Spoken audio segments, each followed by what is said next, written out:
في صباح يوم بارد، خرجت أم العصافير كعادتها لتجلب الأكل لصغارها، وقبل الخروج أوصتهم قائلة: لا تغادروا العش يا صغاري. أجاب الفرخ الأكبر: اطمئني يا أمي. وقال الفرخ الأوسط: سنبقى داخل العش.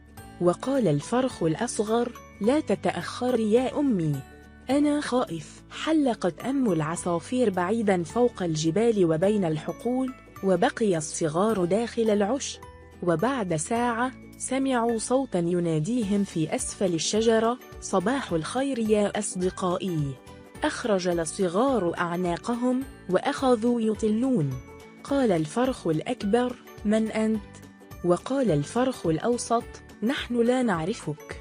وصرخ الفرخ الأصغر: أمي غير موجودة، أنا خائف، أنا خائف. وقف الثعلب الماكر تحت الشجرة وقال وهو يبتسم: لا تخافوا يا صغاري، لقد جئتكم بهذه الحبوب اللذيذة. رد عليه الفرخ الأكبر: أنا عرقتك الآن، أنت الثعلب الماكر، لقد حذرتنا أمي منك، لو كنت ماكرا ما حملت لكم هذه الحبوب.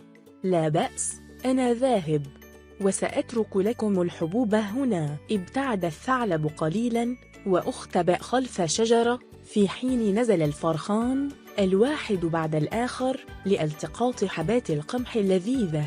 بقي الفرخ الأصغر في العش يراقب ما يحدث، وفجأة خرج الثعلب الماكر وهجم على الفزخ الأكبر وأخيه الأوسط. صاح الفرخ الأصغر: النجدة، النجدة، الثعلب الماكر. أمسك الثعلب الفرخين، وحين أراد الهرب بهما ظهرت أم العصافير في السماء. لقد سمعت صوت صغيرها وأقبلت مسرعة. نزلت أم العصافير فوق رأس الثعلب الماكر وأخذت تنقره بمنقارها القوي على رأسه حتى ألقى الفرخين على الأرض، وهرب فزعا من شدة الألم واختفى بين الأشجار. ضمت أم العصافير الفراخ الصغيرة إلى صدرها وهي تقول: لا تخافوا يا صغاري، أنا معكم الآن. قال الفرخ الأكبر: أعتذر يا أمي، لم أعمل بنصيحتك.